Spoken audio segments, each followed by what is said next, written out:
What is up, everybody? Welcome to the H.A.B podcast, episode 6. Episode 6. Episode 6. That's where we're at. That's wild. It is. We're just a couple of guys Living life. being Hater. ass Bitches. bitches. Because remember, would you rather be the lowest level of great Right. or the highest level of good? Right. I'm telling you, dude, that question was a fucking banger. No, it was a good question. Though. Yeah. Like, Fire, dude. But obviously, since we are not at my house this week, Right. we're at Tyler's, Right. I did this celebratory Prime buy. How are you yawning already? Dude, I know. I was really feeling good before this shit, too. God damn it. It's also 9:50 at night.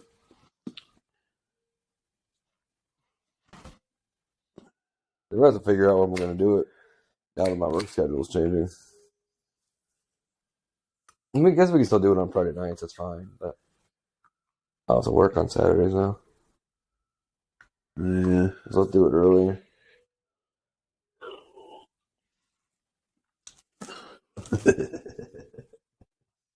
Number 6. Number 6. Dude, you're a hater-ass bitch. Also, breaking news. We're going to have our first guest next week. We are officially.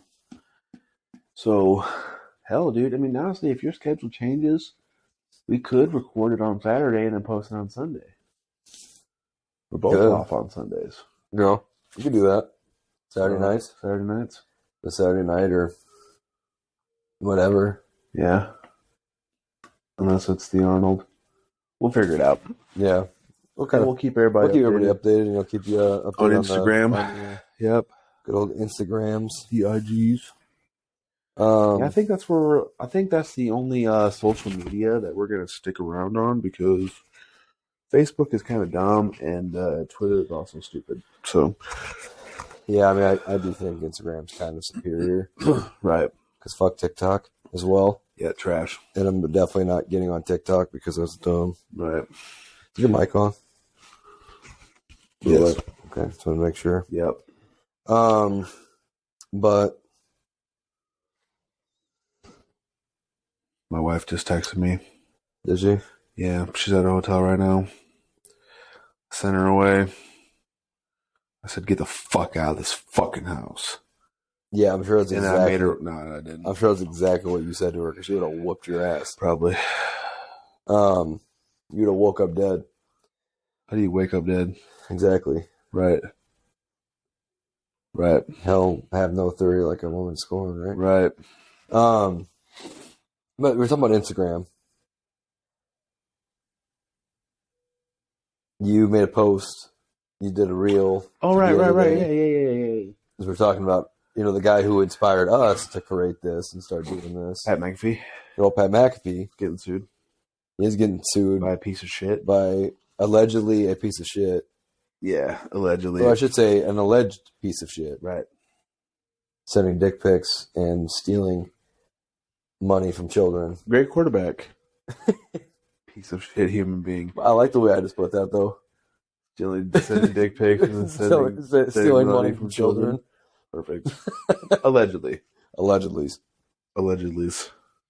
But there was a comment made on that post. And you had thoughts about that. Right. So somebody who we don't know followed us. Did he follow you personally, too? Dude, he went through all 3 of my my 2 other accounts. So he went to the H.A.B podcast, followed it. Yeah.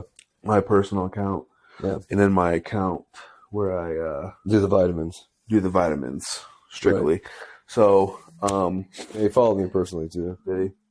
And he commented on that because we're talking about Pat McAfee, and his comment was Pat McAfee's a lame.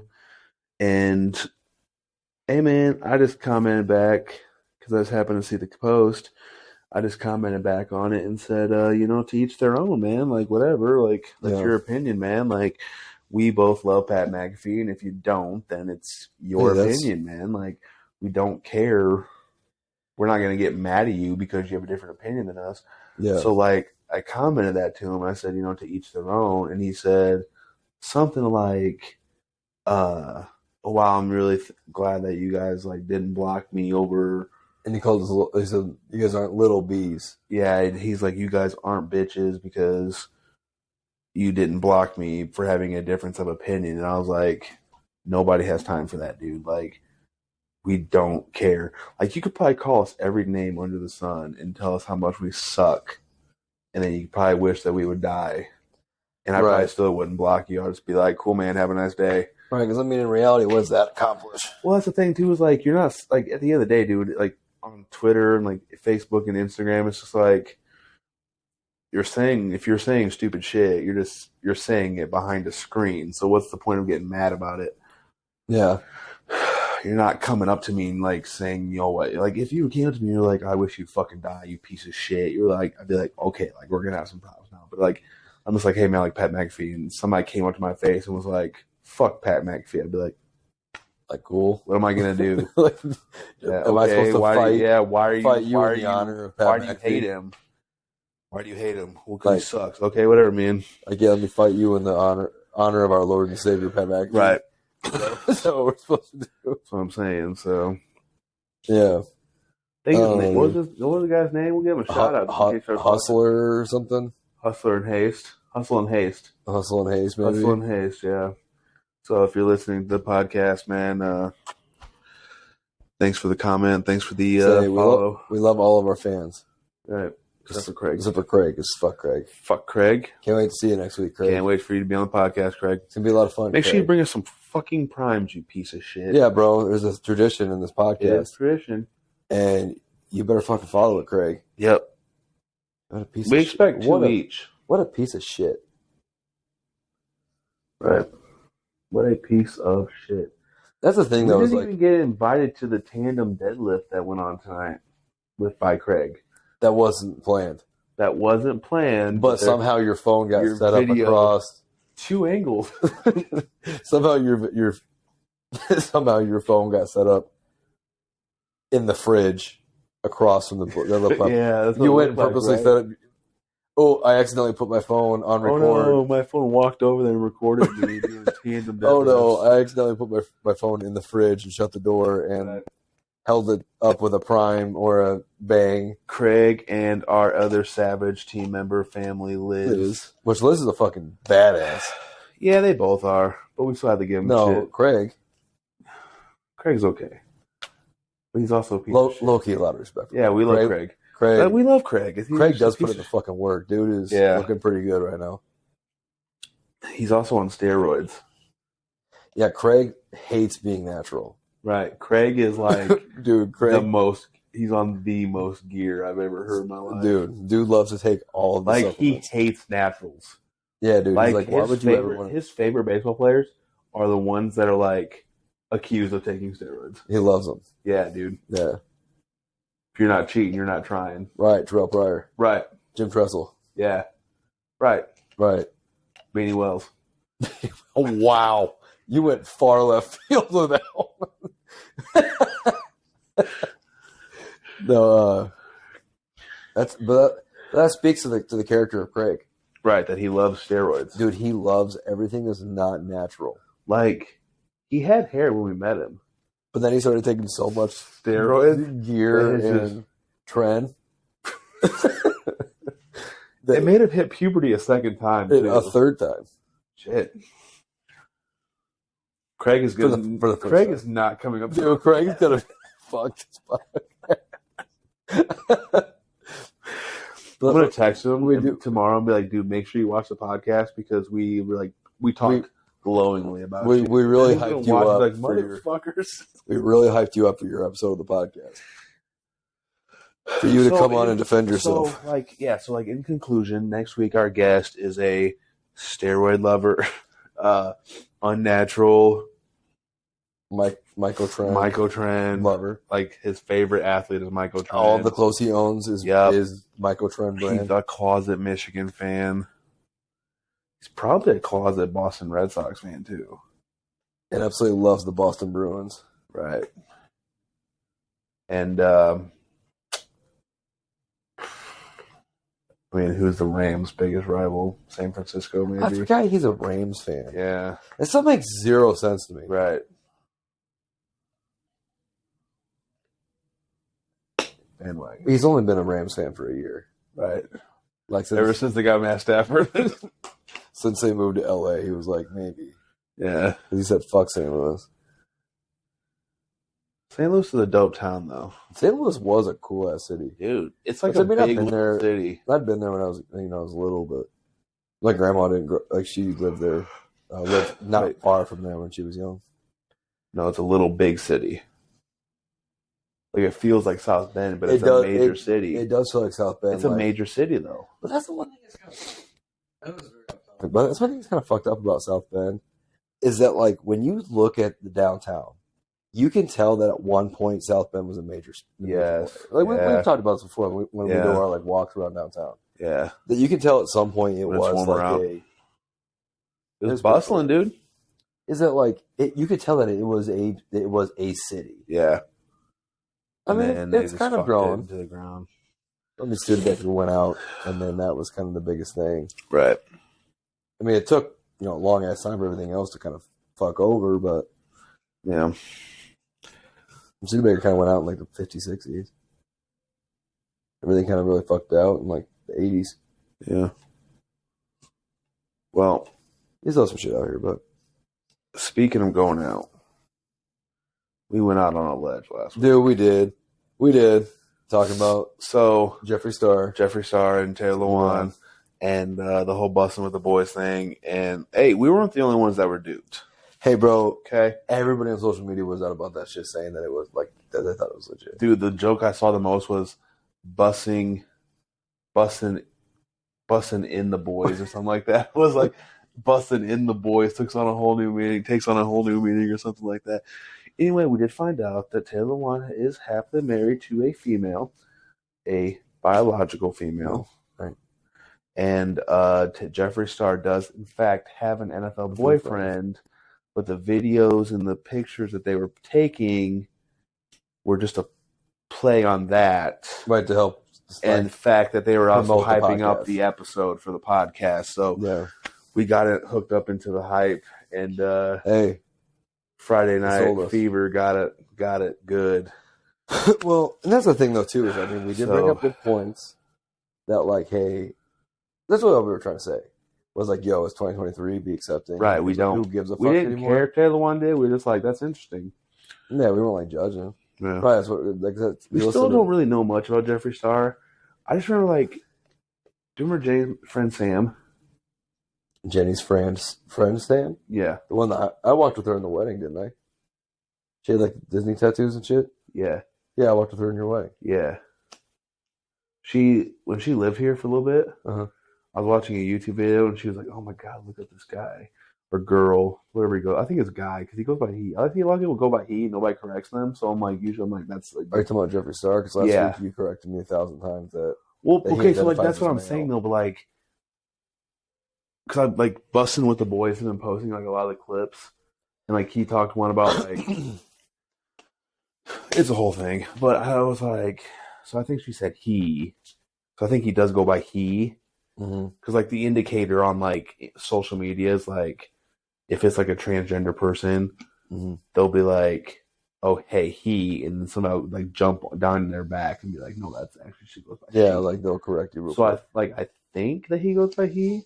I don't know, but she was like, oh my God, turn on this guy Jeffree Star, he's so funny, and like I was like, okay, so I looked it up. Some of those clips from Bustin' with the Boys though last week, well, because they're good though, had me dying. Yeah, but like Jeffree Star like making witty comments, right. But like by himself though, I was watching and I was like, who the fuck is this? And like, oh, some makeup mogul or whatever, like makeup person, and I was like, well, I think that brings up a different discussion than.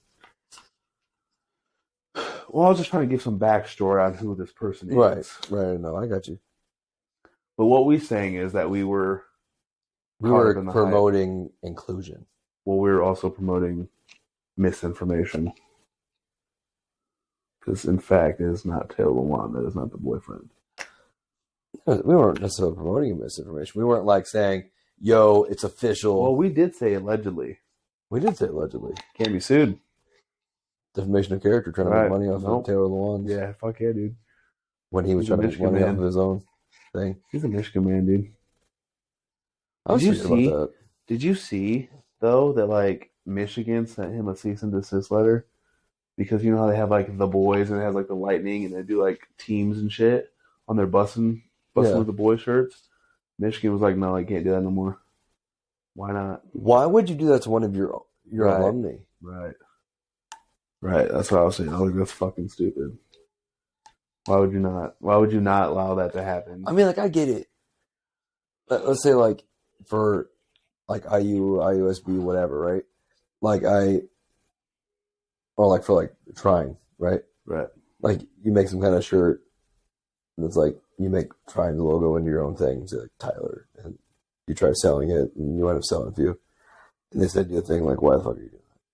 Right? We're fucking us. But, like, you're Taylor Lewan, pretty big deal. Yeah. You play in the NFL still. You have a pretty successful podcast. Yeah. I mean, people shit on it, but I don't know. I think it's one of the best things Barstool has. Oh, 100%, dude.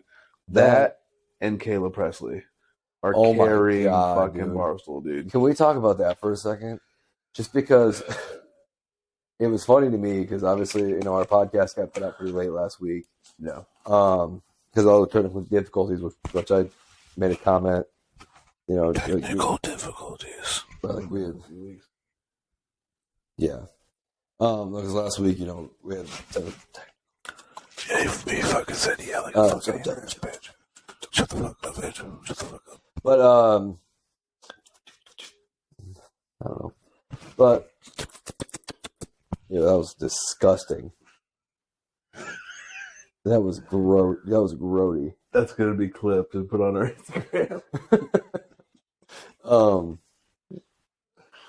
But no, like Drake's episode of Sunday Conversation. Yeah, I mean, it's one of the best. I haven't watched that one or the Morgan Wallen one.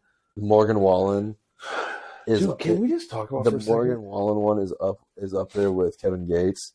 Dude, Kevin Gates was fucking amazing just because his laugh was so. Like, he went to that interview. He went to that interview thinking it was a serious interview, and fucking Caleb Presley was just killing him with it. That shit had me crying. You know it's good when Caleb Presley himself starts to laugh. Yeah. And, like, the three that I've seen Caleb Presley, like, legitimately laugh in are Kevin Gates, Morgan Wallen, and Drake. Yeah. Yeah, those are only so good when, like, you have to, like, Caleb Presley's really good. Oh, so and, like, the way he plays off, or, like, he can play with... he plays off the other person really good. Glenny Balls. But, like, if the other guy...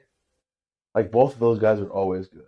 Yeah, Glenny Balls if the guest is terrible, dude, it's a shitty fucking interview. There are some that are... MGK's was so dumb. Fucking terrible. Didn't MGK get mad at him? Legit, somebody did. There was somebody who got mad at Caleb Presley in one of them. Yeah. Dumb. I don't know, dude. I think the Sunday Conversation is by far the best thing that Barstool does. Facts. Here's some information. Every episode. Week, dude. Every episode, whether it's you or me. Yeah. Most times me. Yeah. Why? Tradition, man. I have Hey Siri turned off on all of my devices. And it still happens. It's because, like, I've been doing a lot lately, too, where I put my hand back and it'll do that shit. My hand was like this. Oh, well, then I don't know, man. Maybe it's a ghost. Yeah. Fucking with us. Speaking of ghost.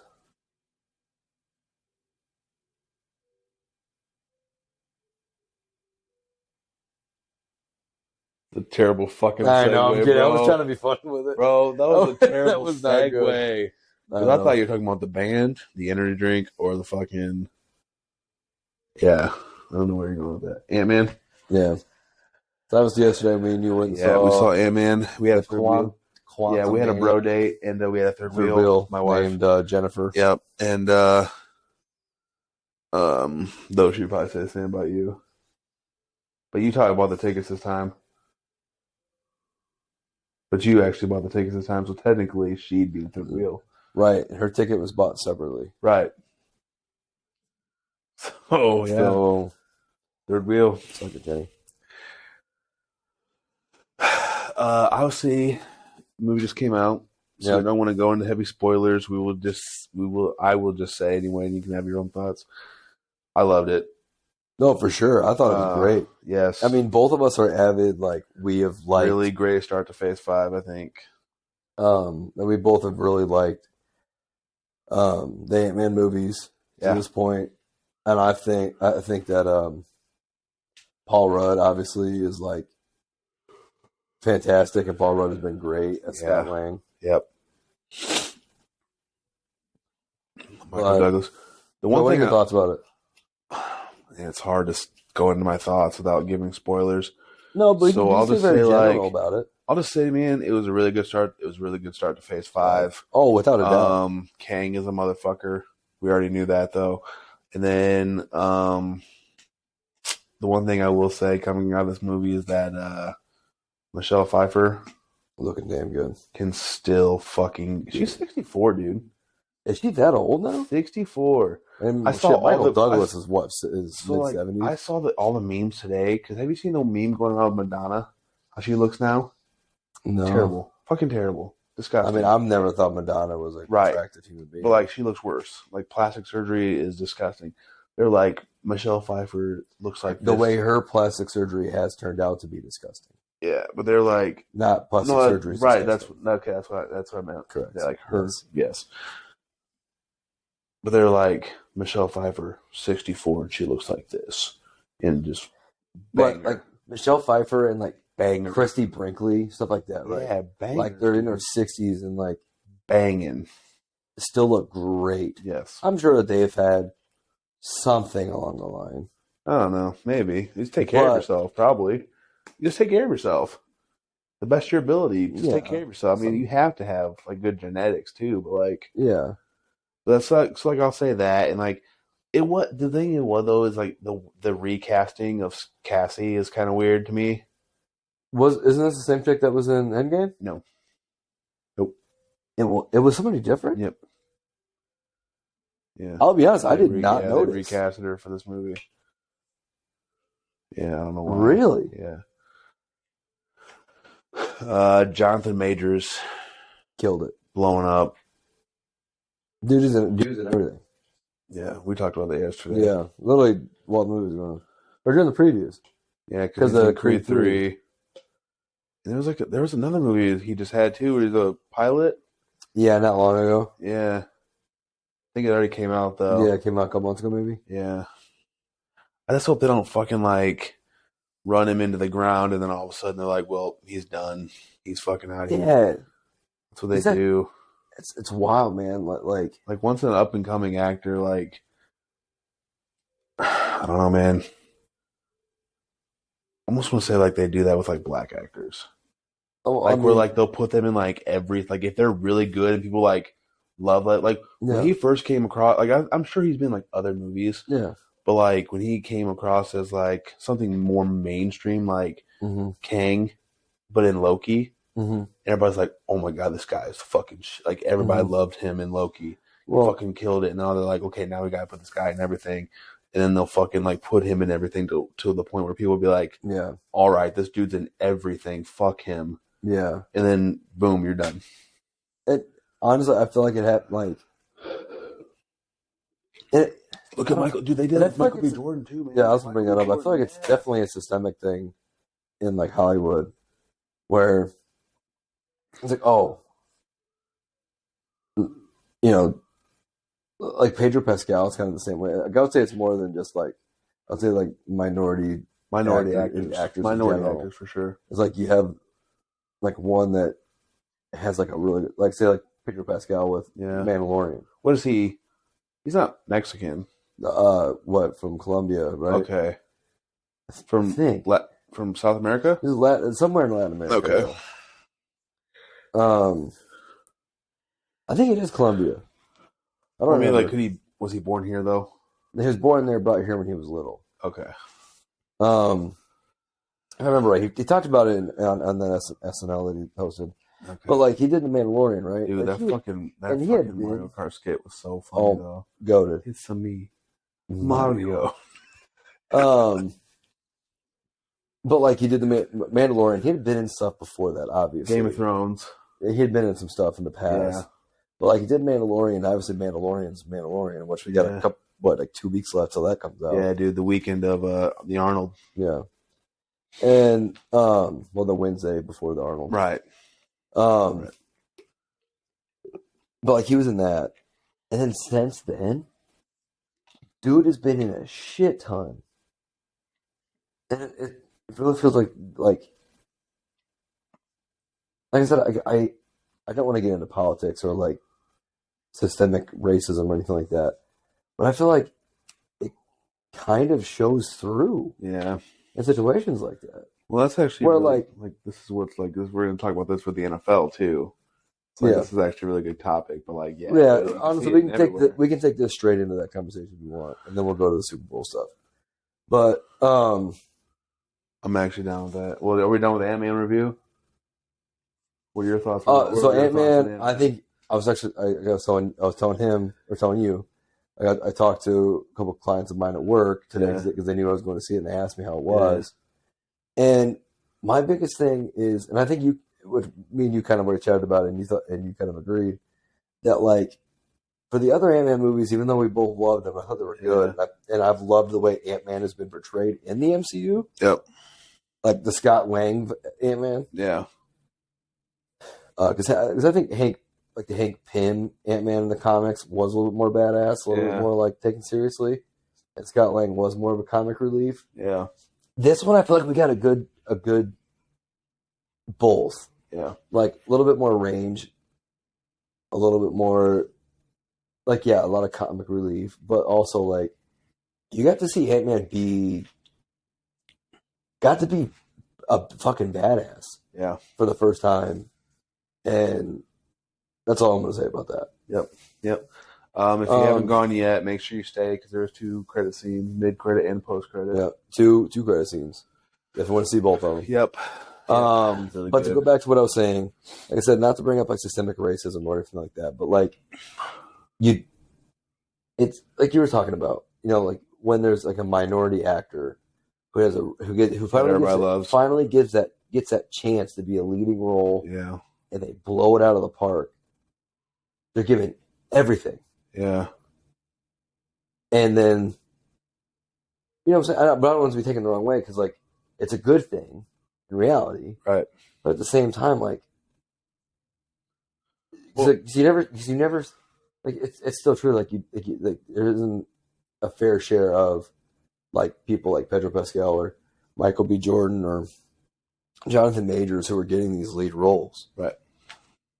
In reality, obviously the color of your skin doesn't make a difference if you're a good actor or not. Right. But yeah, it's like they get, we need to take advantage of this now. Yeah. And then they freaking run them into the ground because filming movies is not easy. No. Like there's a couple good interviews by John Cena actually, where he talks about that. Yeah. It's because obviously, like being like I bring up wrestling so much in this podcast, but like obviously being on WWE, like being on the road, like 51 weeks a year, isn't easy. But he's like, filming a movie is very different. Can imagine.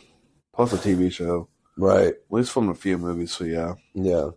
I said it's like I said, I think it's a systemic thing, but obviously, that could definitely lead into our into the NFL. NFL. Obviously, with it's something that comes up every postseason. Eric Bieniemy is Eric Bieniemy / the Rooney Rule / the lack of black head coaches in the NFL. Yeah. Which, let's be honest, like Yeah, it's obviously an issue. Like, it should be, people deserve an equal opportunity. Yeah. But that's something that doesn't make sense to me. Just bringing up Eric Bieniemy in general. He's the go-to. Dude, like, every off season, yeah, dude gets interviewed by like pretty much every head coach vacancy in the league by everybody for the past 4 or 5 years. At least 3, and at least dude 3. has still never left OKC, not OKC, KC, and to me, it brings up 2 questions. One, does he actually want to leave? Does he not get offers at all and just doesn't go? Because, that stuff doesn't really get released like that. Yeah. Or does nobody want it? And why? Yeah. Who's been with Andy Reid for how long? So, like, Matt Nagy got a head coaching job. Right. So, like, that's the thing, too, is, like, I'm more on Twitter than you are, so I see a lot of the, like, opinions and shit like that. And, like, one of the things, like, when people post about, like, Eric Bieniemy for sure, is, like, I mean, shit, D'Amico Ryden's if he gets interviews, then why doesn't he get head coaching jobs? And then it's like, they always list, like, well, he has a record for beating his wife back in the day, and no team. Like, that's the one thing that makes me so mad, because it's always like, well, okay, he beat his wife back in the day, which is not right, but they're like, well, the NFL wouldn't want your head coach to be like that. And it's like, okay, but you have players who've done that. Right, who do that shit and get re-signed. You've had players who have murdered people and they play. Made the Hall of Fame. Right, Larry Lewis. Considered to be better than Brian Urlacher, which I still don't agree. I mean, he is, but whatever. Just kidding. So, like, that's the thing. And then, like, the people, like, the one that, like, there's been, like, legitimate criticisms where I've heard where, like, I guess, like, players don't like him. And then I'll hear, like, you'll see, like, it's on Twitter, so you never know how fucking believable it is. Yeah. But, like, and then you hear, like, well, Andy Reid is the play caller. So, like, people, like, but, like, it doesn't matter, like, how many head coaches, like, how many offensive coordinators have gotten head coaching jobs and they weren't the primary play caller? So, is Sirianni, was he the play caller? Sirianni, no. Frank Reich was the play caller, wasn't he? Yeah. And, like, look at Sirianni, he's a great That's what I'm saying. So, like, at the end of the day, like, these offensive coordinators who don't play call, they still help design plays. So, like, that was the thing, too, is, like, with Eric Bieniemy, is, like, what is he not? To me, I always took it as, like, maybe he was getting offers, and he's just like, you know what, I'm going to take these interviews just because. Well, I mean, like, but why the fuck would I leave Kansas City? I mean, it's like Josh McDaniels back in the day, where he was getting interviews every offseason. But he's a play caller. Right, but I'm just saying. Not Bill Belichick. But see, that's where it's, like, different. Like, Andy Reid's an offensive-minded head coach. Right. Bill Belichick's more defense. But still, you know what I'm saying? Like, it was the same way how he was back then. Yeah. Where he would get interview after interview after interview. Shit, he accepted the fucking head coaching role for the Colts. Yeah. And still went back and was offensive coordinator for the Patriots next year. The year after that. Well, that's what I'm saying. Like, even Matt Nagy got a job with the Bears. At the Bears, and he wasn't the fucking play caller. But then, like, one season, Eric Bieniemy actually left KC today. He is now the Washington Commanders' assistant head coach and offensive coordinator under a defensive-minded head coach. They didn't fire him. They officially announced that. Yeah. Because I saw that he agreed to do it. That's what it says. Because I saw it earlier that there was, like, talks. Yeah. But I hadn't seen anything confirmed yet. So, like, see, that's the thing with him, though, man. It's like they're going to bring him under Ron Rivera. And if, like, Ron Rivera gets fired, then he might be the head coach. That's a stacked coaching staff, though. Right. So, like, but then that's the thing, too, is, like, if he goes over there and their offense is terrible, then it's like, okay, maybe he wasn't that good. See, and that's the one thing, too, is, and it gets so touchy, right? is that like some of the head coaches and like some of the stuff is like, yeah, maybe that's not the guy that we want. Yeah. That there's obviously other stuff going on that we don't know about. That's the one thing I hate about these conversations is that sometimes we're like, we think, like, whether not necessarily us, but like people on ESPN think they know everything. Right. It's like, no, there's always something behind closed doors. Yeah. And so I think the Rooney Rule obviously was like a great thing because. See, I think that the Rooney Rule, it started off with good intentions. Right, but at this time I think it's definitely been twisted, yeah. I think it's promoting more systemic racism, but right, in the NFL. But once again. Because now you're like, okay, I really want this guy over here. Right. But now I gotta go in. I gotta interview this guy and waste my and his time just to satisfy a rule. But I'm really gonna be like, okay, we'll call you, and then I'm gonna hire this guy over here. So It's like, no, like I mean, I still think it's like it's good to be like the one. Let's say for the Colts because they had a head coaching job this season. It's one thing. I wanted D'Amico. I think that would have been the best hire for you guys. To be honest with you. That's kind of. I would have took Bieniemy too. Like that's the thing is like, I just want a good coach. But like, so for me, like, so say like the Colts hire a guy. Well, they did, and I mean obviously, but they don't interview a single person of color. Right. Like, all right, as the NFL, yeah, question it. Right. Like, yeah. Mm-hmm. And there better be like a legitimate ass reason. Like a legit ass reason why you didn't interview somebody like especially this offseason, right? Mm-hmm. Where D'Amico Ryans, who like I think he's gonna be a great head coach. And I have some thoughts on that. And Eric Bieniemy, right? They're both searching head coaching jobs. They both are damn good coaches. You're telling me you didn't interview either one of them? You know what I'm saying? Like obviously, like there's probably something else going on there. Drunk ass Jim Irsay. But yeah, not to make fun of somebody. He's supposedly in recovery for a long time. Well, like that's the thing though, is like I personally think that D'Amico Ryans will be a good head coach as well. Yeah, at least I hope. And it's not gonna be the thing is I think that like the thing like we talked about earlier too is like I think with the Texans, dude, they are such a fucking dumpster fire of bullshit. Yeah, so like they have a shitty roster. Well, for sure, I think that's a good example of a team using the Rooney Rule to their advantage of saying like, well, obviously we're not racist. You know what I'm saying? I think like the benefit of D'Amico Ryans coaching the Texans is that I think the only I don't want to say the only reason this is going to come off really bad, but like. One of the biggest deciding factors was that he actually was a player there, and he was a beloved player for them. Right. So, like, that helps. To me, this is my first thought when they said D'Amico Ryans probably going to accept the head coaching job, and I'm like, the Texans, as an example, had David Culley, who's black, Lovie Smith, black, back-to-back years, 1 year each with a shitty roster, no quarterback. And said, "Okay, thanks, bitch." And see, that's why I think that's why I think like Lovie Smith, he knew he was going to get fired. Yeah, and he was like, "One last fuck you. I'm going to go for 2. We're going to win this fucking game, beat the Colts." Bet. Hey, man, Lovie Smith, thank you for getting us that top 5 pick. Thank you so much. And he fucked them out of getting the number 1 pick, right? Thank you, because he knew he was going to be fired after that game. Still, so like feel like he never should have got. See, like that's the thing. That's like that's the thing is like the NFL is like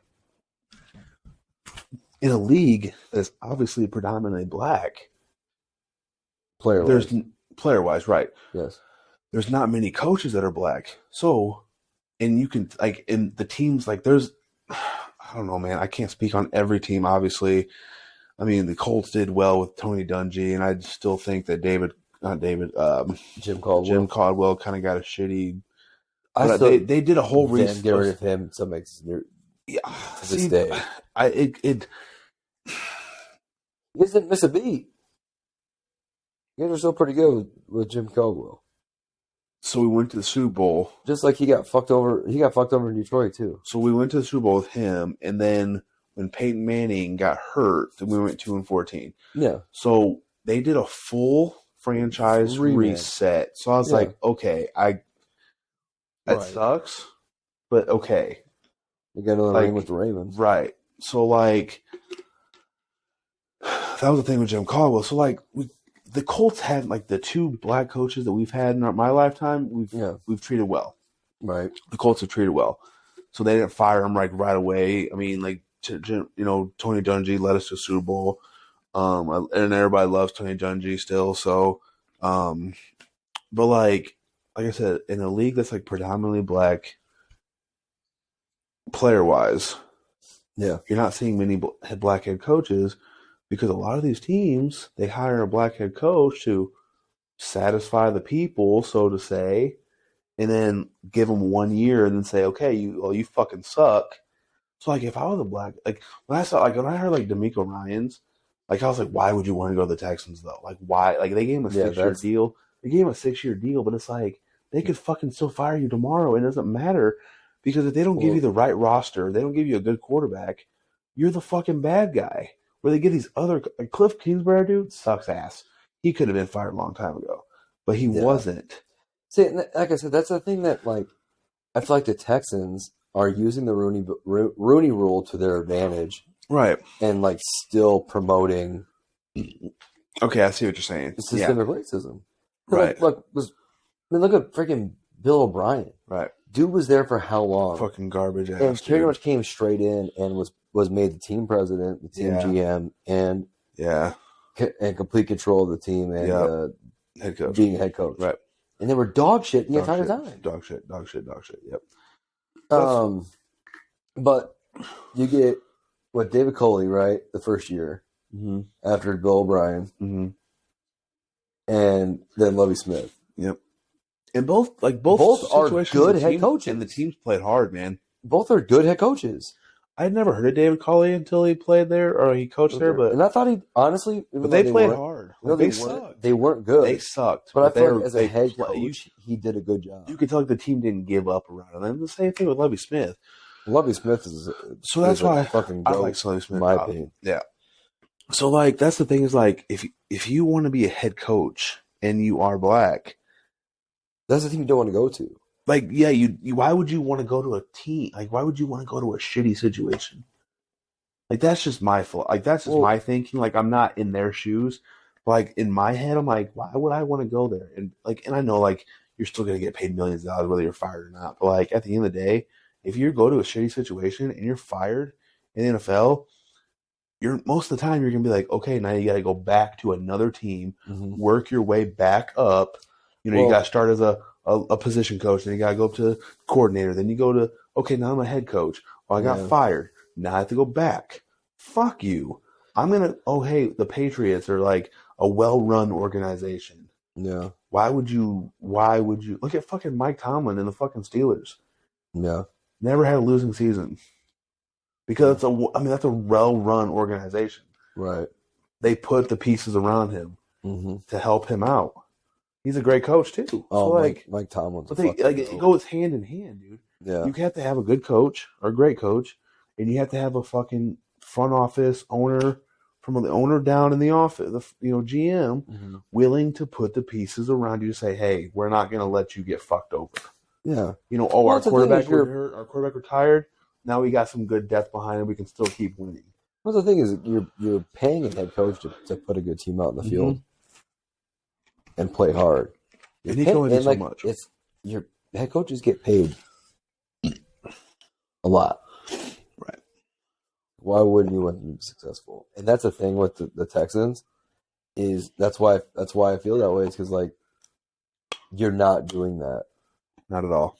Like you gave Bill O'Brien, who's a fucking awful head coach, 5 years. Like 5 years, dude. Even longer than that. Was it? I don't know. I want to say it was closer to like 8. It was no, it couldn't be that long. It was like 2 years ago, and I want to say I was in high school when he got that job. No, because he was at Penn State, dude, for a minute. He was at Penn State for a good 3 years. Yeah, I think you're right. Because I want to say that he was there when. No, he was gone before Saquon. He was the coach for 2 years at Penn State with what's his face, Christian Hackenberg. Yeah. For like 2014, 2015. He's got the worst butt chin I've ever seen in my life. Jeez. Okay, so yeah, 2014 to 2020, so 6 years, man. But still, like, you gave this dude complete control of the team, like, right away. Yeah. And you brought in... He was actually only the general manager for 1 year. 2020. But still, you gave the man complete control of the team. So I think they fired the dude. Then because he drafted a rapist quarterback. Yeah. And you guys were kind of okay for 1 year. And then... Allegedly rapist quarterback. Yeah. And then you give these other two head coaches, and you don't give them shit. Right. And then you pretty much force your racist quarterback out of town. Yeah. Not racist, rapist quarterback out of town. Right. And then draft David Mills. And honestly, he played pretty well. I still don't think David Mills is that bad. Yeah, he played pretty well. For a city situation, fuck yeah. Played pretty well. Well, it's funny. But speaking of DeMeco Ryans, we were talking about him. Well, I just will say this real quick. Yeah. Bieniemy is leaving Chiefs, probably to prove that he can call an offense and which kind of tells me that he does want to be a head coach. Right. That's exactly what that tells me. Which makes it even a little bit more sketchy to me that I don't think he's been getting offers. Yeah, so I don't know. Maybe he's a bad interview. I just don't know, man. It's crazy that there's got to be something. Yeah, I mean, obviously, it doesn't have to be. Like, it legitimately could just be that, like, Andy Reid's the guy. They just know Andy Reid's the guy. I mean, yeah, some people are legit just like, I want dumbass Cliff Kingsbury who happened to coach Patrick Mahomes in college, even though he sucked. Yeah. But you know who's going to be the offensive coordinator for the Chiefs, right? Yeah, Matt Nagy's probably going to step up. Yeah, for sure. Yeah. But that's the thing, though, is that like... And he'll be a head coach within 2 years. See, okay, we're going to come back to this podcast if Matt Nagy ever gets a head coaching job again. Well, here's the thing. Do I think Matt Nagy's a bad coach? No. I don't. Is he a bad head coach? Yes. Yeah, fuck yeah. Does he have the potential to be a good head coach? No. Yes.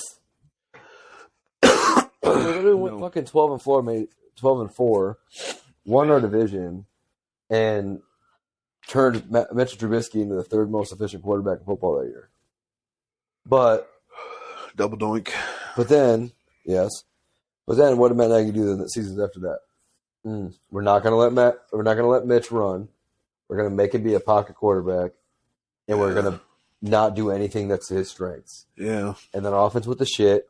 Defense was constantly on the field. Everybody started breaking down and getting hurt.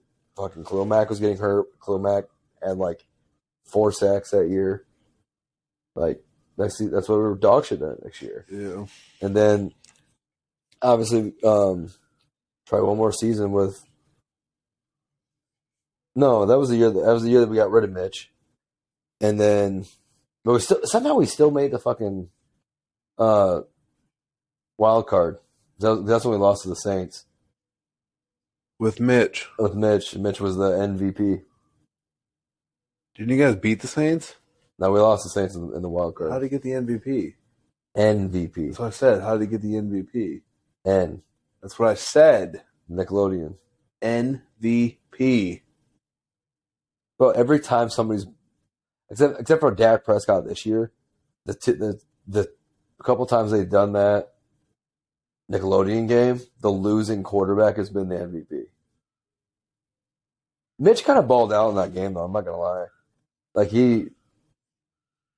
running wise, that's always when we stayed in that game till towards the end.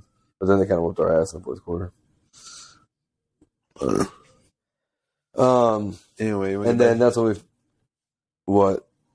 we got rid of him and then drafted Fields, and then last year happened, and then this year happened. Right. Well, you want to get back to D'Amico Ryans, and then we could talk on some Justin Fields, and then I think we'll talk about the Super Bowl for sure. Yeah. D'Amico Ryan. D'Amico Ryan doing his best Key and Peele impression. Yes. The Obama skit. Dude. Like, what's up, my brother? Bring it in there. Bring it in. Bring it in. Bring it in. Thank you. Hey, I was like, all right. I saw that. I was like, this when the one white player walked up and he was like, everybody else was dying. I was like, hell no. He did it. That's the funniest shit I've seen in a while. That skit gets me every time, dude. That's a good one.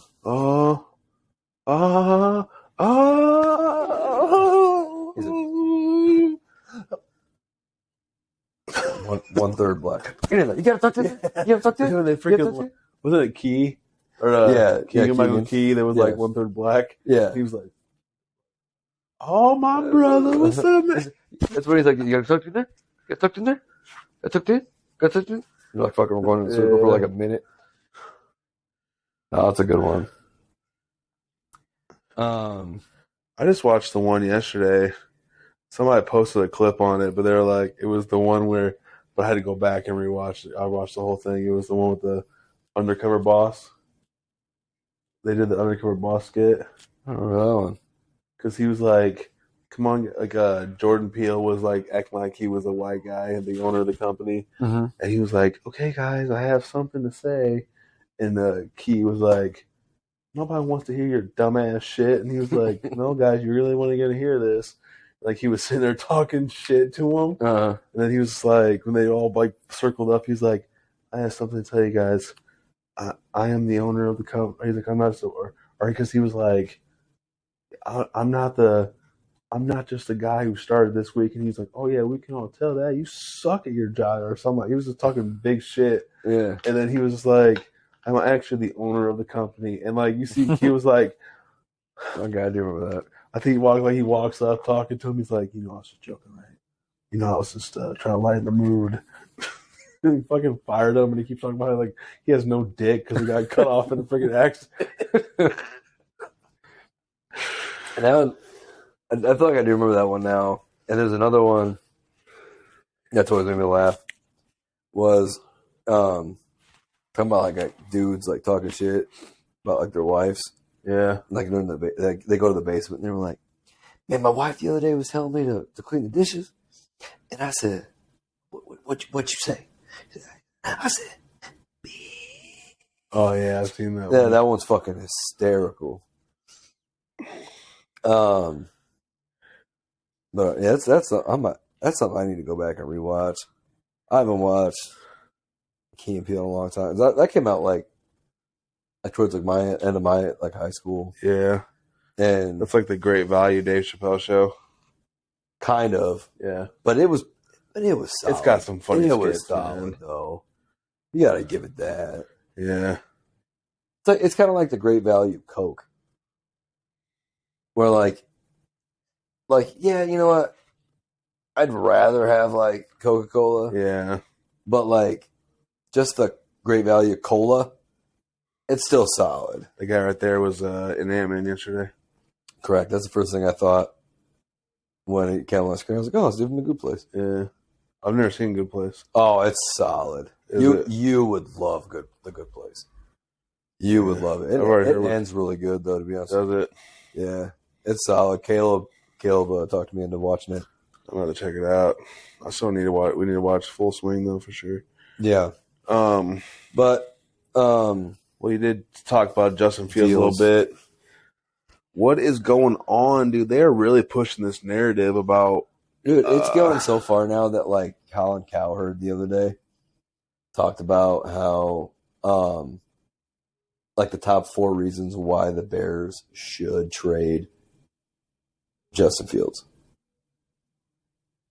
Like, this all started because some dude, Mike Tannenbaum, on ESPN gave a really shitty take. And now he's doubled down on it.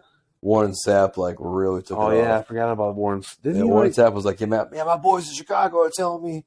Literally said it like that. Yeah, I remember. And everybody was like, yeah, this is a legit take now. Because Warren Sapp's big fat head said it. Isn't Warren Sapp like a pedophile, though? I don't know. Didn't he do something with like a younger child? That's Karl Malone. No, I'm gonna look this up. I don't know. I don't know dude. if Warren Sapp did that or not. Go ahead, give your opinion on your boy Justin Fields. So this week he was on Part of My Take. Is that Barstool? Barstool, Big Cat, and PFT. Yeah. And they asked him a lot of questions about the draft proceedings and pretty much that he didn't know, he had no idea he was going to the Bears. Like he talked about how it'd be cool. He thought it was going to be cool to go to Atlanta because it's his hometown. Yeah. But at the end of the podcast, he talked about how he is so thankful for Chicago and that he loves being there and he wants to be that guy that the Bears have never had. Yeah. And he's a Bear for life. So Justin Fields will riot.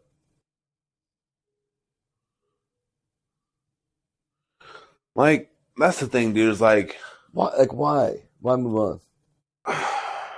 So I was kind of thinking about this today when I was doing cardio at the gym, and Colin Cowherd said he's another Trey Lance, which I completely disagree with. We don't even know what Trey Lance is yet. Correct. Quarterback. Correct, but we have seen one start. What we have seen of Trey Lance, two and a half starts. What we have seen of Trey Lance, Justin Fields is so far beyond better than that. Anyway, I don't know about all that. I haven't seen Trey Lance start. I haven't seen him play. That's what I'm saying. That's what I'm not talking shit. I'm just saying, like, I know. I don't know all about that because, like, I don't know anything about that. But it's really weird, like, how, like, the thing that Justin Fields struggled with was his passing game.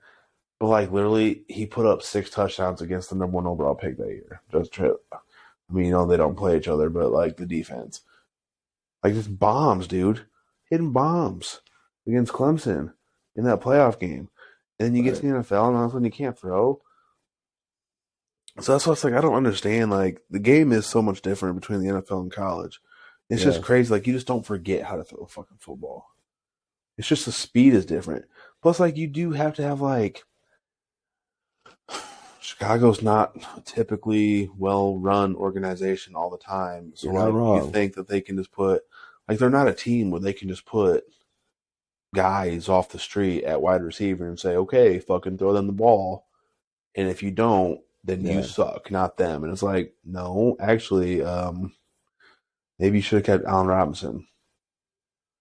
Maybe you'll get me a legit. Like, that's the thing, too, is like, who was it? What did I see? You went and got, like, what was the knock on Jalen Hurts? Couldn't throw. Yeah. If he struggles this year, he's fucking done. Well, and then they went and got A.J. Brown, and they developed. Not developed. And it helped Devontae Smith develop into a better receiver. And then look at how Tua's season was weird, but, like, look at the way Tua started out. Right. Because they went out and got Tyreek Hill. Right. What was his thing? You need a fucking... throw. You need a legitimate number 1 wide receiver, dude. To and then run a solid number 2. And that's the thing that drives, because we both like Colin Cowherd most of the time. Yeah. Like we do like his take sometimes. And that's something that he brought up was that if you look at Pro Football Focus, which is pretty reliable in my opinion, the Bears' offensive line is not as bad as we all think it is. Yeah. And I'll admit to that. That's my excuse for him all the time. Is like, the offensive line sucks. Okay. It's very middle of the road. We're like ranked like 16th, 17th, 18th. Yeah. So like just around the average to right about that below average line. And Cole Kmet, in my opinion, is stepping his game up to where the fuck is that? Is stepping his game up to where, like, Cole Kmet's becoming a pretty legit tight end. Yeah. And we had two pretty good running backs in David Montgomery and Khalil Herbert. So we do have, like, some weapons. But, like, in today's game, the offensive scheme that we try to run is pretty modern. You have to have a true number 1 wide receiver. Right. You have to. Or otherwise, like, it's just not really going to go well. Right. And that's the thing that I hate. That I hate about sport writers sometimes and the way they look at things. They look at stats only. Yeah. And like, even though I think stats are important, I think watching the game and seeing things for the true eye test is what's important. Yeah. And like when you sit down and watch every game, you watch every throw that Justin Fields throws. Stats don't show how everything's truly going. Like, yeah, has he thrown some awful picks? The one with Aiden Hutchinson, that one comes to mind every time. That was fucking awful. But like, what quarterback has not thrown awful picks? Right. But like, where's the knock on Josh Allen? Let's say the knock on Jalen Hurts, Tua. Inaccurate. I'm not gonna say this with Tua. Tua can't really run that well. Yeah. But like, good runner, and like, they have a strong arm. That's about it. They can't rely on that for long. Look at Josh Allen, deep playoff run every year. Jalen Hurts in the fucking Super Bowl. Should have been the Super Bowl MVP. Should have been the second time ever the losing team had the MVP. Yeah. Like, I still think that's 100% a possibility for Fields. Yeah, if they go out and get it. But how many true number one? Like, that's the thing is, like, how many teams are willing to trade their true number ones now? Like, how rare was that last year where you got 2 number one receivers traded because their teams didn't want to fucking pay them? Right. But there's other number ones right now who won out. Or you just need to go draft a baller. And that's the thing, though, for the Bears. Is I think we're taking a defensive player with either our first pick or our fourth pick. I see us trading with you guys. I don't see us trading with anybody else. I don't know. We'll see. Yeah, that's right. We'll take your whole defensive side. No, that's not happening, bitch. Okay. We can move on to Super Bowl. I'm done about Fields. Yeah, we'll definitely keep that conversation up as like that's the one thing that is wild. It gets closer to like the draft. It still is one of the hottest topics in the NFL. Right. It's about. But I also feel like they're bullshitting because. And that's the thing though too is I feel like the Bears leak something just to be like, just to get the bed talking. Yeah, so I don't think they're ever going to trade Justin Fields. Like I think it's going to be like, oh, we could trade Justin Fields. Coward did bring up a good point though of like, say it could be worth it with Fields. Of say 2 more years, right? Say he's still not good, you're not getting anything. Say next year he sucks, not getting anything for him. Right. Right now, he's not worth like a 3rd or 4th overall pick though. Oh, you can still trade him for probably like an 8th with Atlanta. Dude, you could probably get a 2nd round pick out of him, dude. Shut up. I'm not hating, dude. Like I'm not. He's not worth a 1st round pick. No, he is definitely. He hasn't done anything in the league yet to earn a 1st round pick, except for almost break a fucking record. Yeah, you're right. A running record, though. Like that's what I'm saying. But that's what Lamar Jackson did. Nobody fucking loves to suck his cock.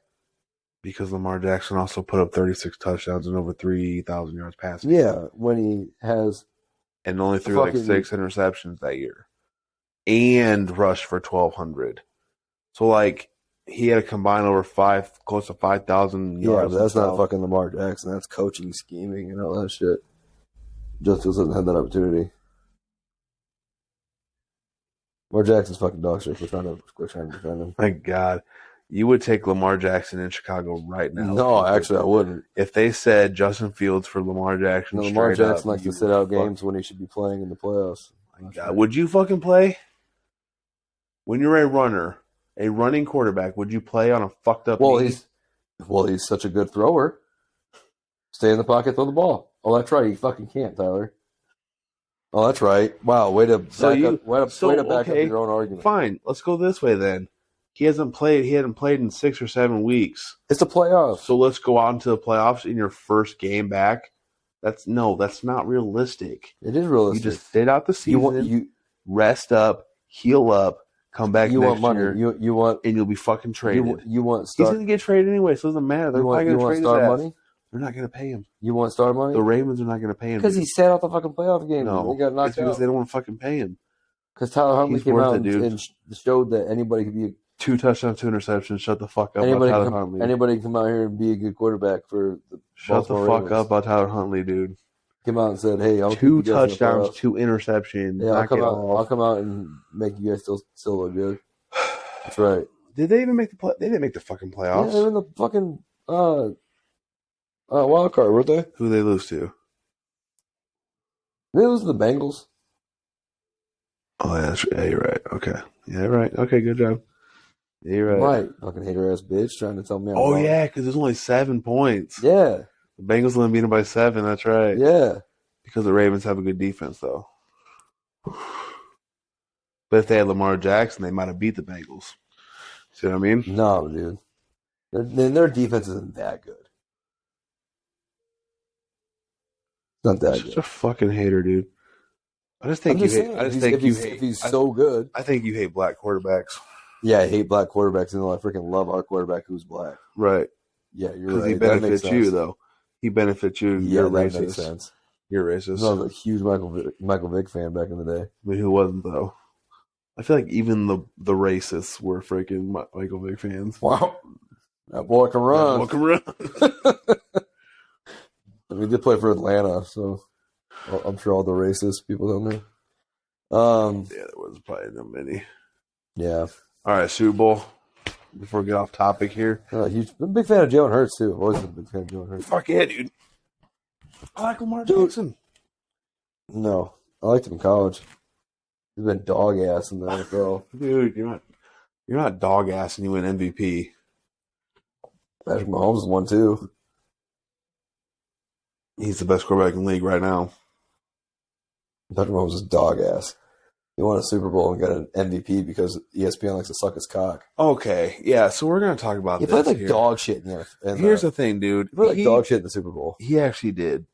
He had, I mean, he had the 3 touchdown passes, but, like, he threw for less. So, like, it's crazy. For like 108 yards. So, like, that's 190.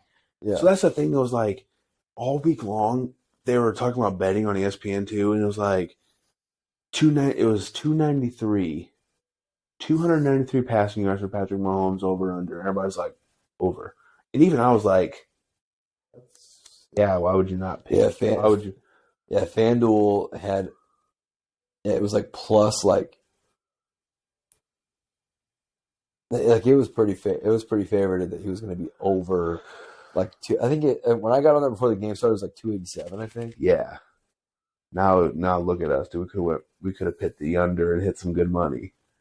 I would have put 100 on that. That's the thing, though, too, is I was trying to put the bet in. So I never gamble. Yeah. I just like Drew's birthday a couple weeks ago. We went to the casino restaurant for his birthday, and like I kind of said to Adam, I was like, you know what? If there's something that I would probably get addicted to, it's probably gambling. Oh yeah, dude. Because if you win a couple, dude, it's be like, fuck, I need to win more. Then you start losing. You're like, okay, I need to get back on the streak. Yeah, and like, so I said, you know what? Screw it. I'm going to get in there and do it. And I was going to put Jalen Hurts over 220. Which hit. Yeah. And I think it was like 2 rushing touchdowns. And that hit. That hit. And Patrick Mahomes, I was going to put under his yardage. And then, but I think I was going to put that the Eagles were going to win, so it would have been a parlay. It was like $10 to win. Like, it was like $10 to win like 200 or something dumb like that. And because the NFL refs decided that they like to play for the Kansas City Chiefs, I would have won that. But right.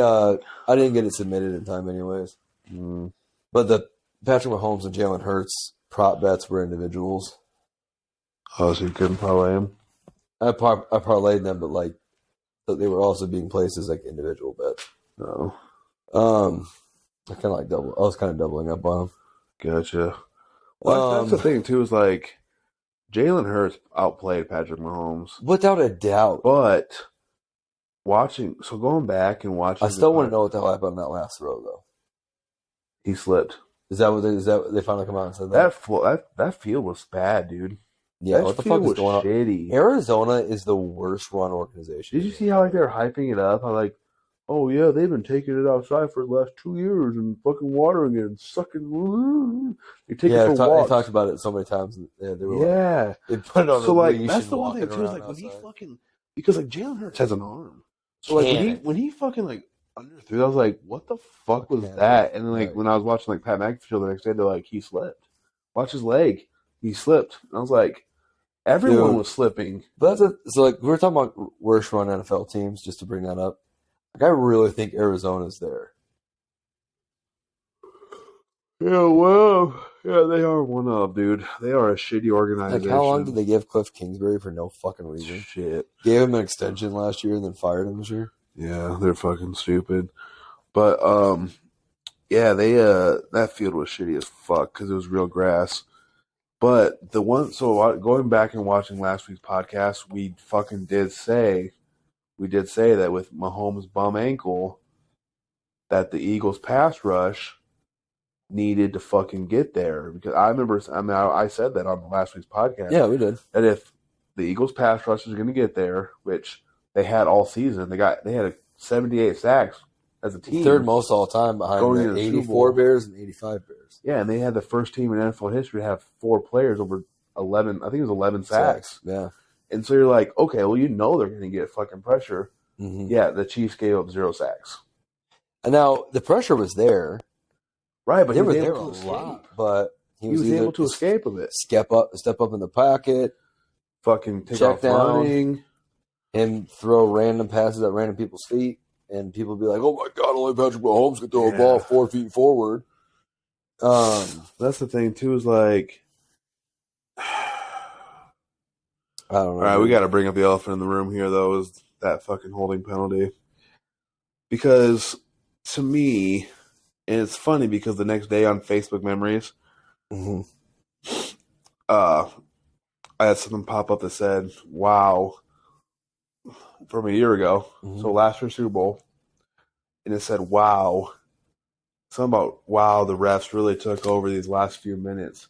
Because you remember last year, the Rams and the Bengals, they let them play. They let them play. And I remember like Twitter, Facebook, even Instagram, everybody's like, this is probably one of the best Super Bowls we've ever seen because the refs are letting them fucking play. And then all of a sudden, the last like 4 minutes of the game, it was flag Bengals, flag Bengals. Same stuff that you would see all game, though. Flag Bengals. Yeah. Yeah. So you're like, what the fuck are we doing, guys? And then, was it a hold? Maybe. See, I thought you could grab the receiver within 5 yards. And I'm pretty sure he was behind the line of scrimmage. Can.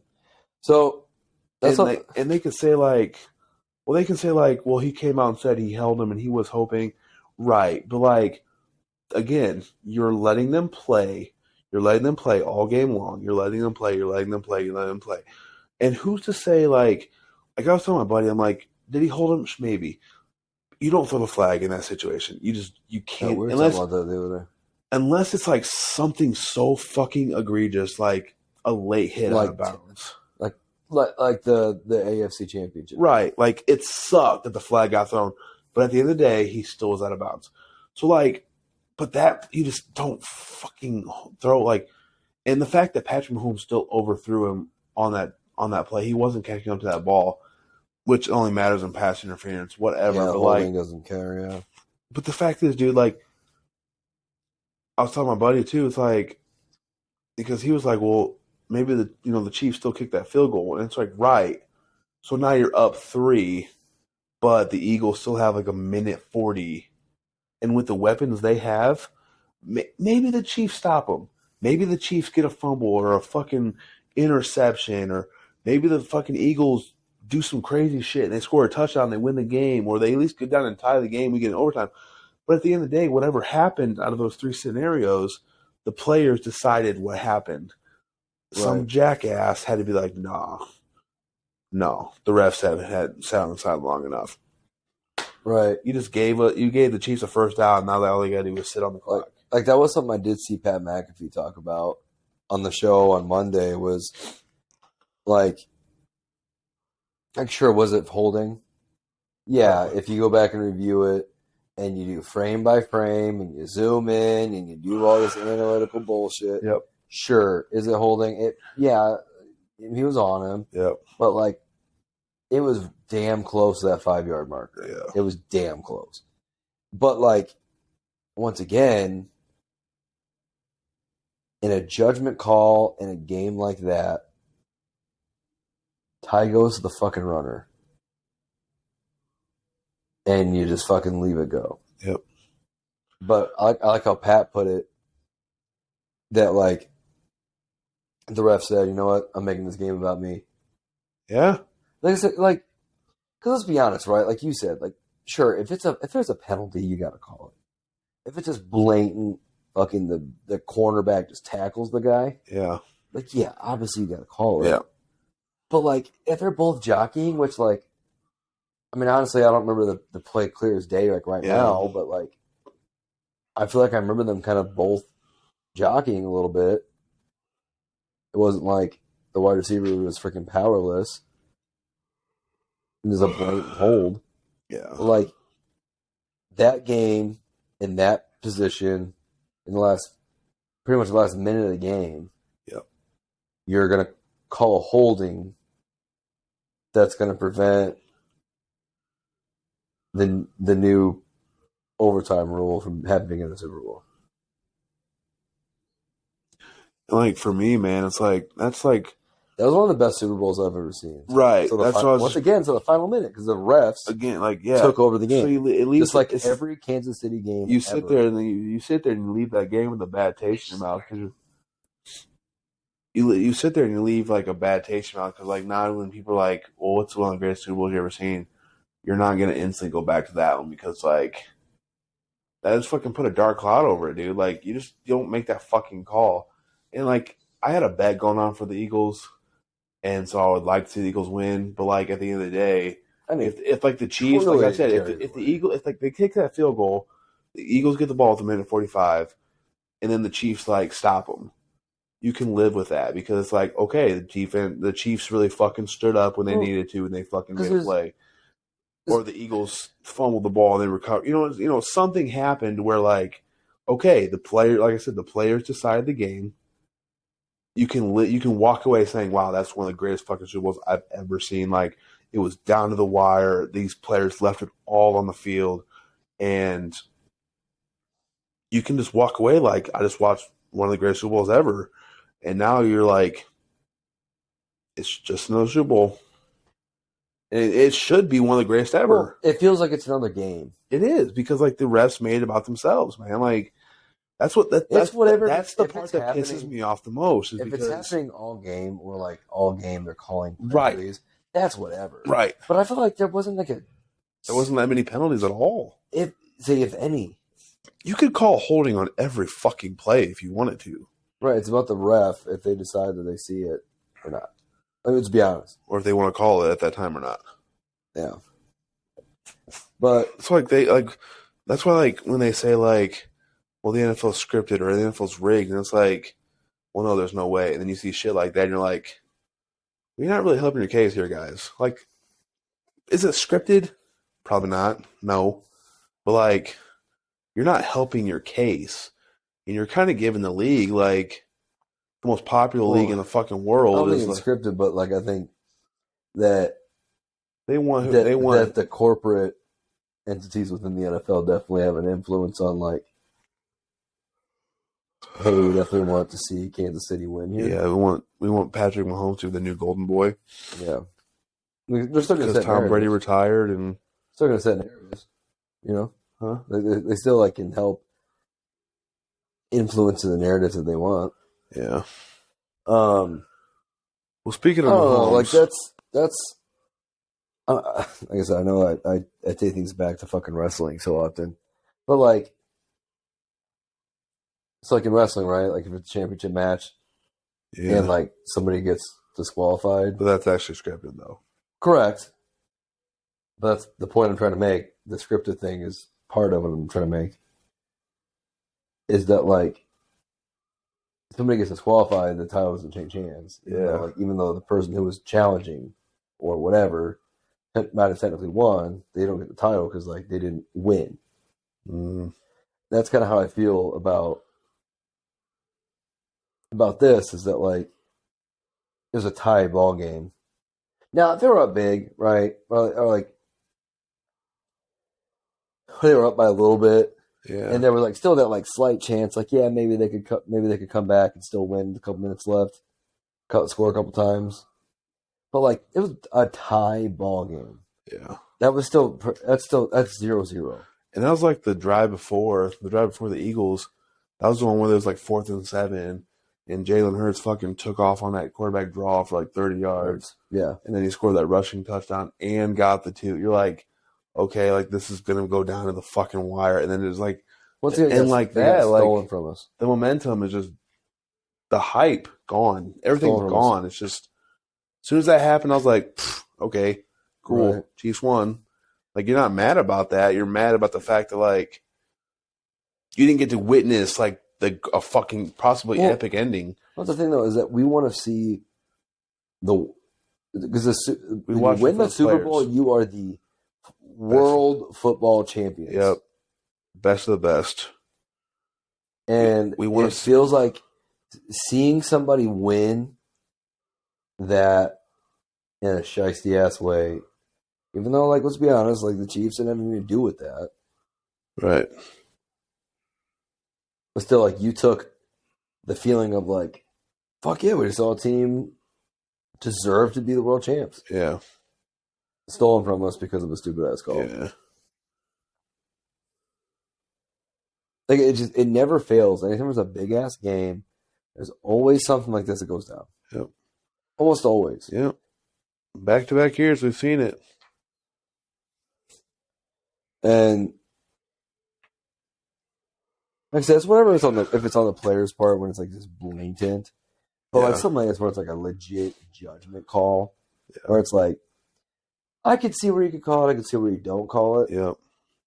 I think every time, and obviously if it's one thing if it happens like to the Bears or the Colts, like obviously it's like, oh fuck. They wish they would have called that shit. Yeah. You know? But at the same time I think that both of us, at least, we would at one point be like, all right, you know, it's the fucking Super Bowl. Like, you gotta just win if you're trying to win. Yep. I think it's got to be that way. I still don't think the Chiefs are the better team. Well, no, because Mahomes got outplayed. Mahomes played like Jalen Hurts fucking outplayed him in every aspect of being a quarterback. Right. And a runner. And I think it sucks too because like. I mean, I do hate on Patrick Mahomes quite a bit. I fucking love Andy Reid. It's hard to not like Andy Reid. Yeah. And it's like I love that he has 2 Super Bowls now. Yeah. But at the same time, like I just wish we had that like excitement. Yeah. Of like, well, fuck yeah. Yeah. I mean, like the year with Peyton Manning won. Which one? With the last one, the 50. Yeah, they beat the shit out of Cam Newton. Like. I didn't give a shit about who won that. Oh, I did. But, like, at the end, obviously they were up, you know, by quite a bit. Yeah. But, like, it still was like, hell yeah. Yeah. It's like, I want to see a close Super Bowl where there's no bullshit. Yeah. At the end. I mean, yeah, like, we got Atlanta and New England, you know, a few years ago. That was a great game. But at the same time, like, it wasn't necessarily like that cool. It was just that because the Falcons played like dog shit the entire second half. Atlanta choked, and then the Eagles and the Patriots. Like, oh, that was a pretty good one though. That was pretty good, but like, there was really no bullshit. But but it didn't like come down to the wire. That was like 41-33. That was a really good one. Yeah, like they didn't come down to the wire though. They won that with they got up pretty big, you know. With half the fourth quarter left. But it's like 3 straight Super Bowls. Well, no, because the 2020 Super Bowl was the Chiefs and Buccaneers, and the Buccaneers beat the shit out of them. You're right. Because 2020 was that. So really, it's been the last 2. Well, no, it was the 49ers and Chiefs in 2021. Yeah, and that was just a 10-point comeback in the fourth quarter. Yeah, so that one wasn't really filled with bullshit. It was just that overthrow by Jimmy G. Yeah. It cost 7 games. Yeah, I guess you're right about just the past 2 years. I was still pretty happy about that Buccaneers one in 2020. Yeah, that was pretty fun to watch. That's why I'm like, man, I don't know. That's why I just don't get like how all these fucking sports outlets now can put Patrick Mahomes in their top 5 quarterbacks of all time. I'm really joining your train with like See, is that the thing? Patrick is that Mahomes. I acknowledge that it's not even his fault. Like it's not even like that's what they fucking do though. Like they'll fucking run somebody in your throat so much. You're like you could like him. Like I like Patrick Mahomes too, but it's like on the same time. I like the talent. When somebody's like, well, he's top 5 all time now. Like no. Okay, guys, let's shut. Now you're almost kind of like rooting for them to like fall off, which sucks. Like, but in your head, you're like, when you disagree with somebody, you're like, okay, well then now they need to fail to prove to you that they're not there yet. Like no, but I don't know, dude. Like, yeah, sure is he's the really 3rd quarterback ever to win 2 Super Bowl MVPs and 2 regular season MVPs. Oh. With Joe Montana and Tom Brady, Tom Brady. Should be called Tom Brady. Yeah, he is in a very elite club now that he's won 2. This Super Bowl trophy should be called the Tom Brady.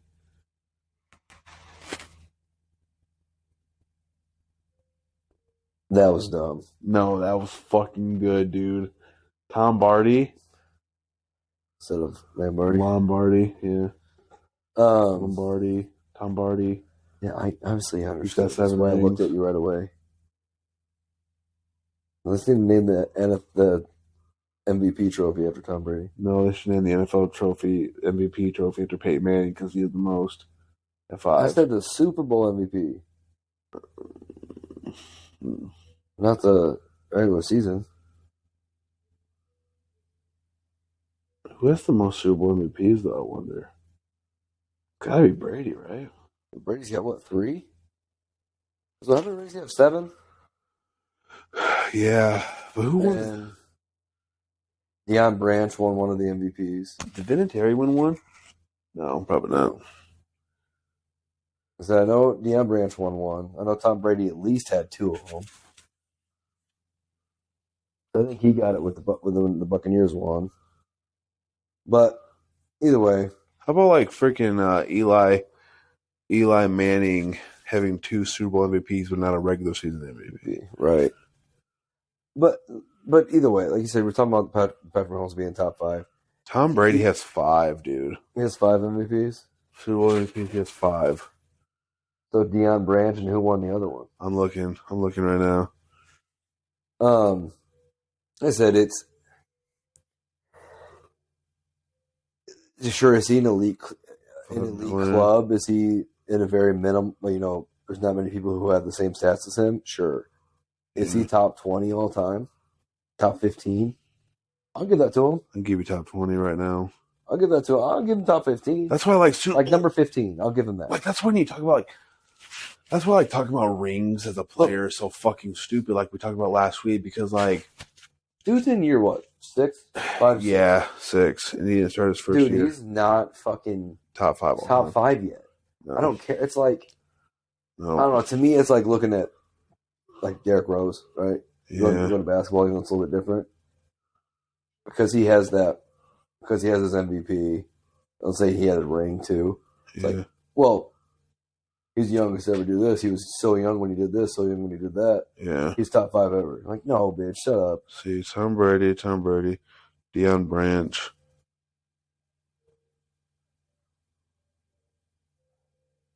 Tom Brady. Julian Edelman. Oh, yeah, when he had that catch. Yep. So, Yeah. Oh, that's just where my brain goes with it. Like I know the Derrick Rose example is kind of dumb, but like I said, that's just where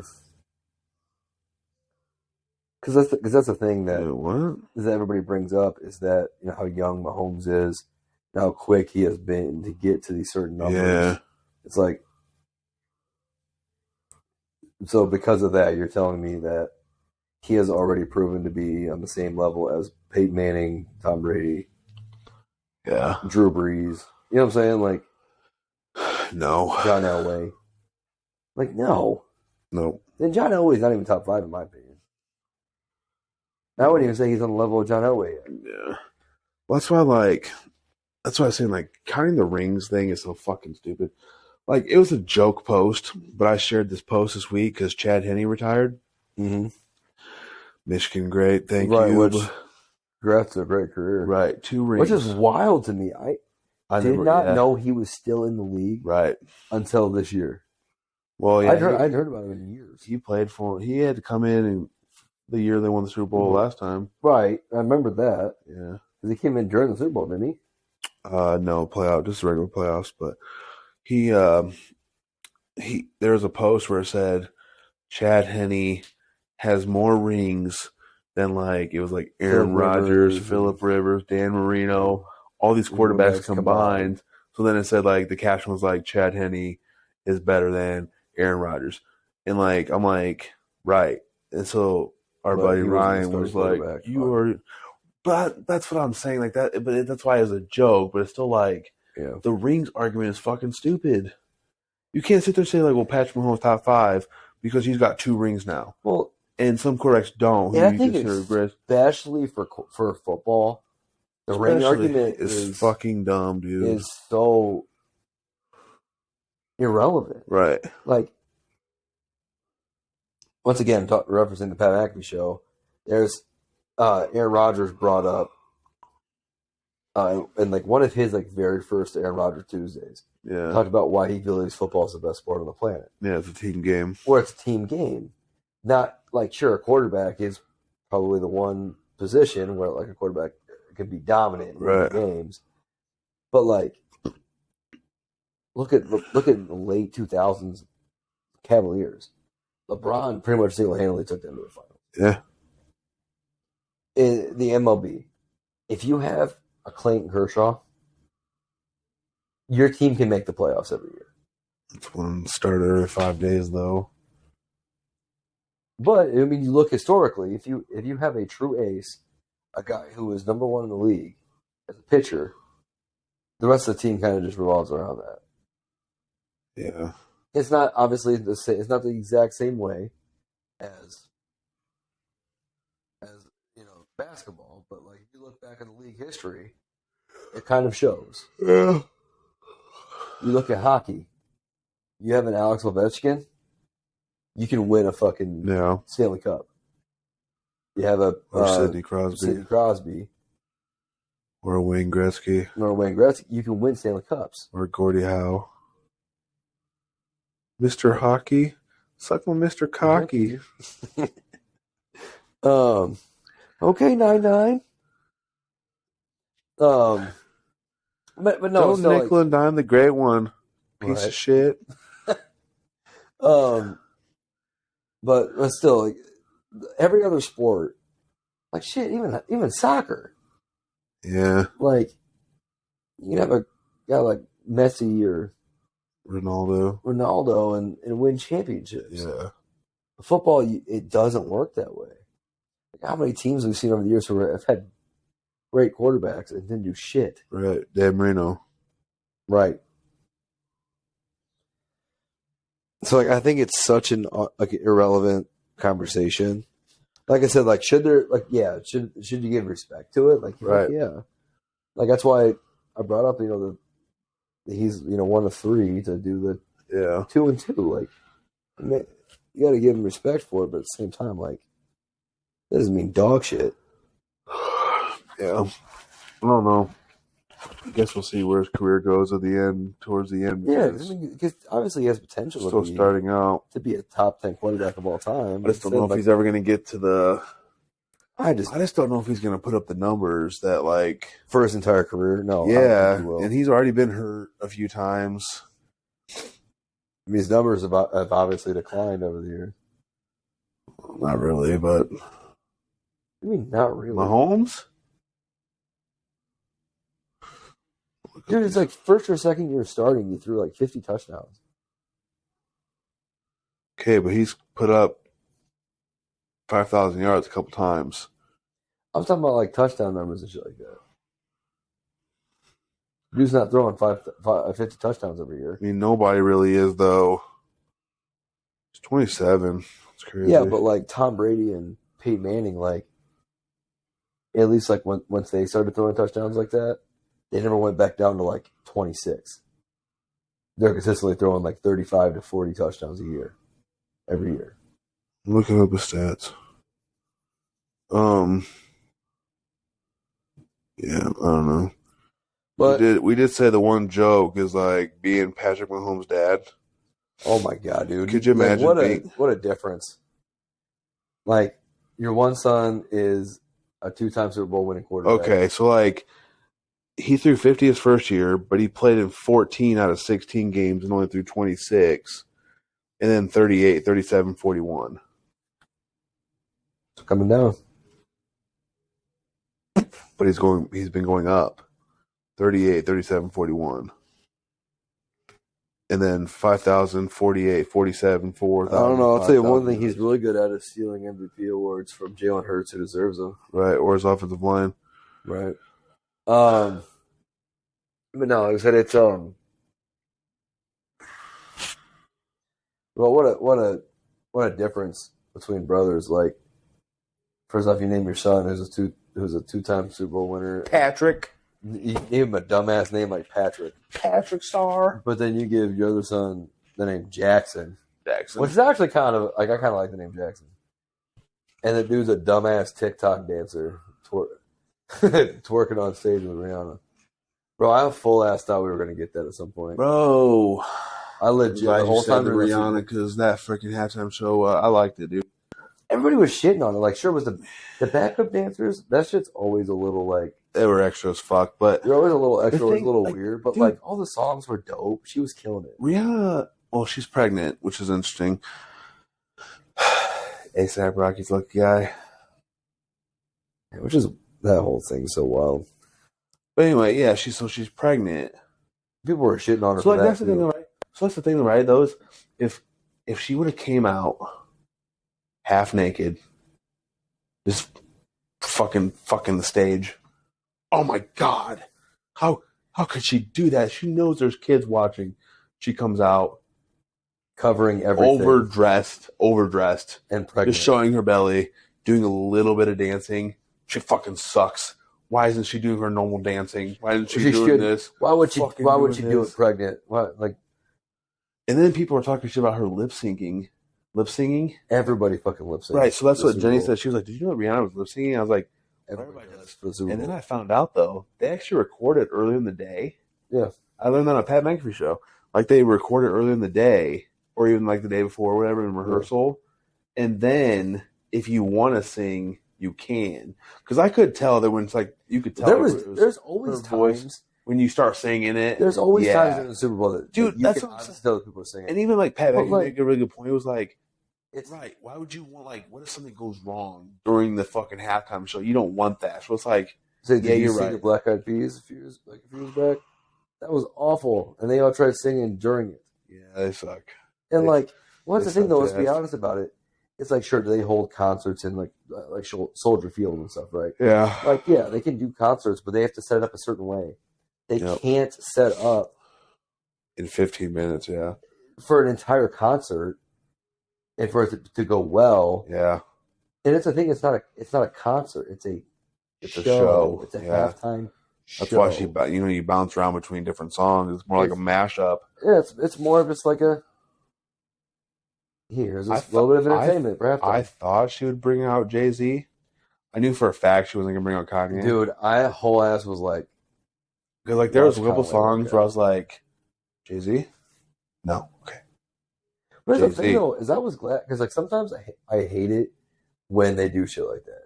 where halftime shows just like start pulling everybody out of the. It worked last year though, when like that shit was dope though. Well, no, but like 5 of them were announced, and then they brought 50 Cent out. Yeah, that was dope. Everybody's like, "Fuck yeah, let's go."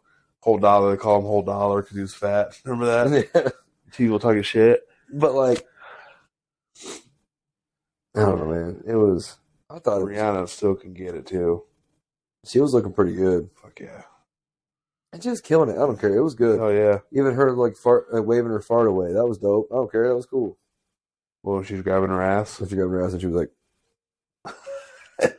waving the fart away. I did watch the video. And of course, today. That was during the song that I brought up during our the podcast. Rude Boy. The Rude Boy song. Yeah. Hey, when she went in to run this town, though, I was like, "All right, you got to bring Jay-Z out." And then I was like, "Oh damn." And then she did Wild. It was a dope. And then she did Wild Thoughts, and I was like, "Oh yeah, okay, never mind. You do this all solo. That's dope." Yeah. So I was kind of hoping for somebody, but at the end of the day, it was good. It was a good ass halftime show. Yeah. It was better than other ones I've seen. Hey, I'm not gonna lie though. I'm not going on those fucking high rise beams. Whatever the fuck she was on. Yeah, that shit. I'm cool on that. That was so cool yeah. as fuck though. No, like she was like a low one, but it was still high in the air, and like then the people like both of her. I was like, no. So that's the thing is that like, how much you pay me? Most of the time when you see, they don't get paid for that shit. Yeah, I know. The halftime dancers have to get paid by somebody. Yeah, they get paid by somebody, but like the NFL don't pay. Rihanna doesn't like make money from the NFL, right? Which is dumb, right? Because you don't need more exposure. Like that's come get exposure, bitch. I'm a billionaire, right? Fuck you talking about? But like when they do stuff, when you see stuff like that, like those high rises, you normally can tell like one is a little off, or like, not always perfect. Those were so perfectly synced up that like gave me chills while watching it. I like it. It was dope. It was a dope ass halftime show. I liked it.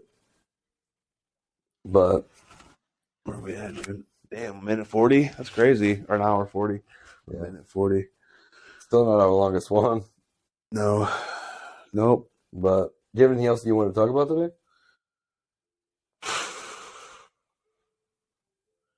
No, man.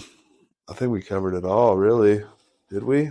I mean, pretty much, yeah. Yeah, all the topics are cleared up. It was a good conversation, though. Yeah.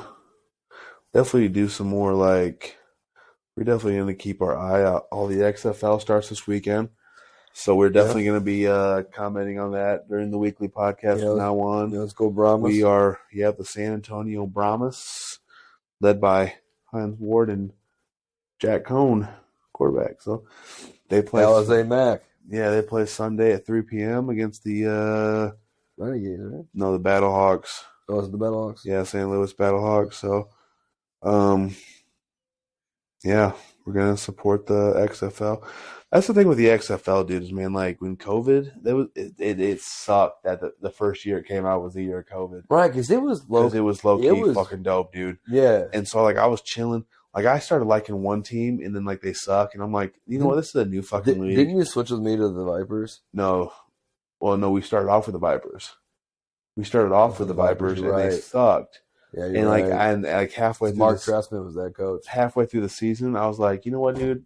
Like, this is a brand new league, and I'm not gonna sit here and watch the XFL to watch shitty football. Right. So I started watching Houston. No, I started liking Houston. That's right, yeah, because they had PJ Walker as a quarterback. Walker and the Tiamu was with and they were fucking with St. Louis. Yeah, and St. Louis was fucking everybody up, and they were undefeated. And then COVID shut that shit down, and then The Rock and his what's her name, Danny Garcia, his ex-wife, the ex-wife.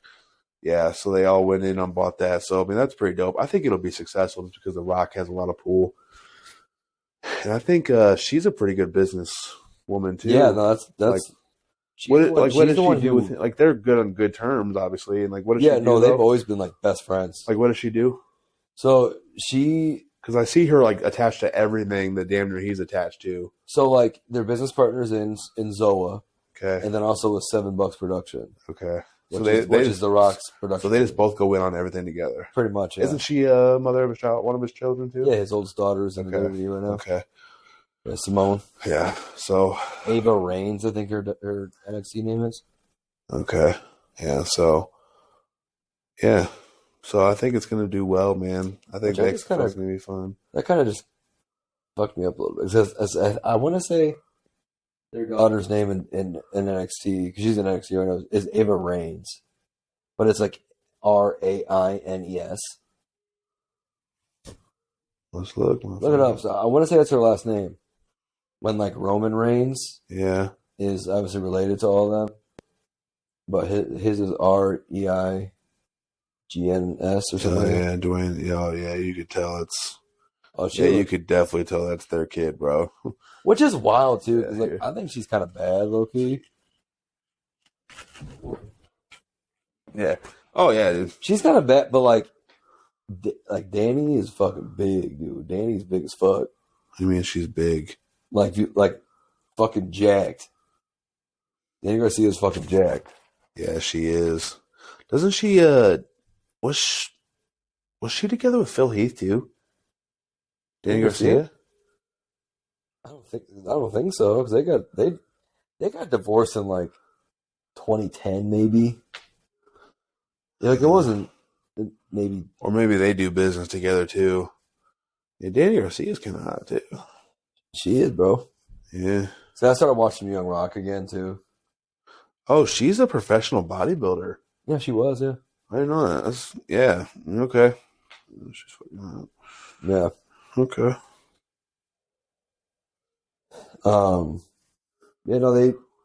The story of their like marriage and then their like eventual divorce is actually kind of cool. She's still married though.